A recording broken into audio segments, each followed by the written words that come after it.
The coalition's nuclear energy proposal is expected to include large-scale nuclear reactors at 5 or 6 sites, as reported by my colleague Andrew Clennell today. The plan will be considered by a shadow cabinet over coming weeks and costed ahead of the May budget. Let's bring in my colleagues, our political regulars on a Tuesday. Stephen Conroy, former Labor Minister, and former Victorian Liberal Party President Michael Kroger. Michael, we've had many electoral cycles that have come with and come and gone with small targets from the opposition. This is anything but a small target.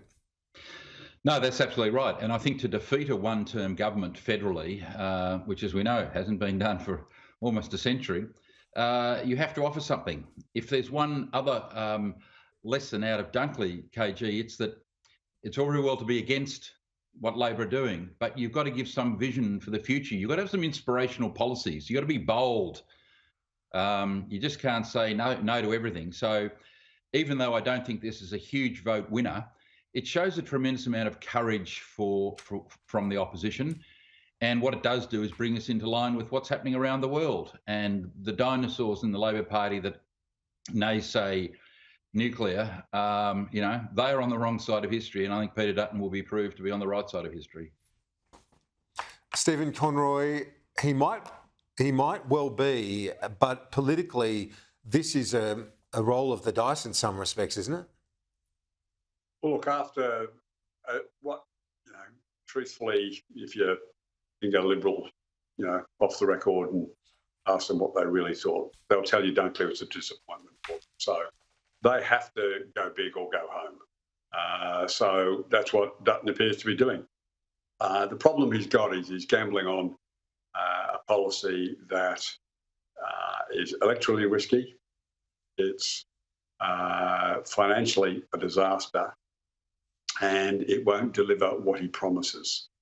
So what I mean by that is essentially and Matt Canavan belled the cat this morning. He said, let's stop waiting for this small modular reactor dream to actually eventuate. Let's just say it's not happening, because it's not. I mean, people have promised it. I've talked with people who are working for companies that have done it, and for all the promises, 15 years later, still nothing. So this is now straight out, big nuclear reactors to be built up, apparently on existing sites of factories, and that makes sense in terms of the connectivity to the grid. But this will be electorally very challenging for them, because what they've got to convince people is these reactors are going to be built by 2035, 2040. I mean, these aren't easy things to build. And the economics in 2035, with all the renewables coming into the sector, are just not going to work for it. So it's not like Australia's had companies knocking on the door saying, please repeal your legislation. We can build you a reactor.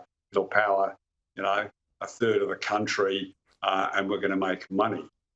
That's not the proposal. Dutton, let's see where the details of this go. But it is politically risky. Labor will campaign heavily against the potential risks. Yes. And it is financially a disaster that won't deliver what's being promised.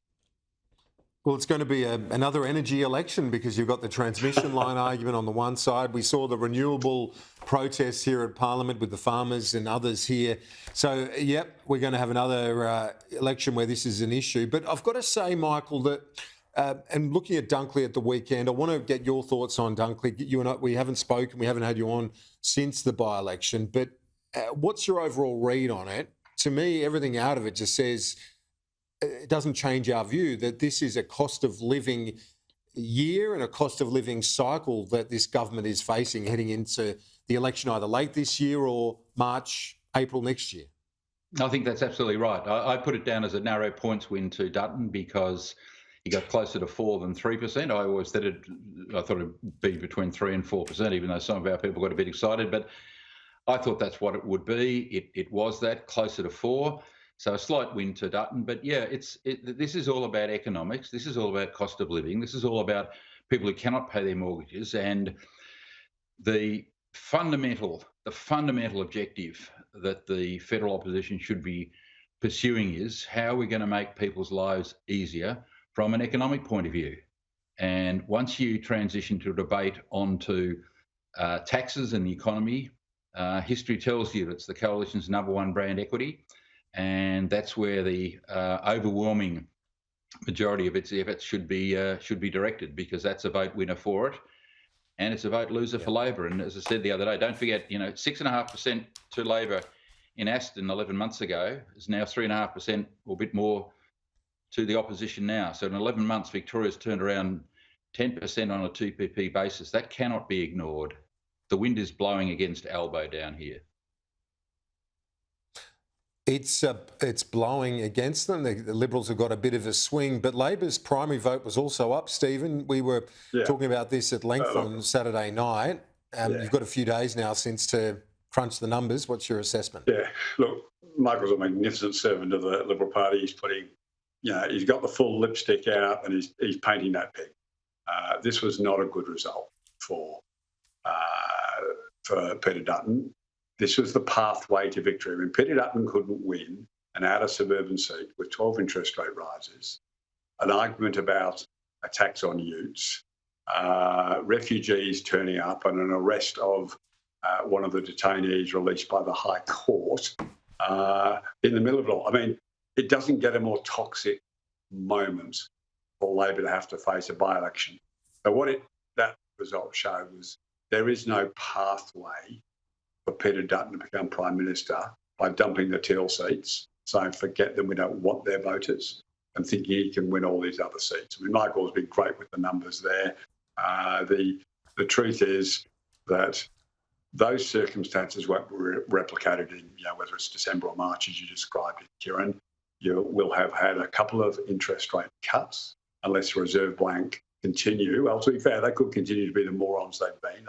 They went late, they pushed too far, they put too many interest rate rises in October and November, and they should be actually reducing interest rates next month or the month after, and then a couple more times before the end of the year.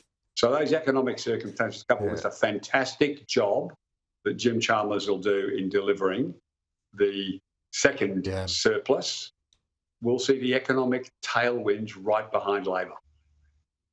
Yes, and Jim Chalmers, obviously seen as the heir apparent. Big year for him in terms of delivering that. I know Michael's not the biggest fan, but anyway. Michael, Stephen, we will talk next week. Appreciate it as always. Thanks. Thanks, mate.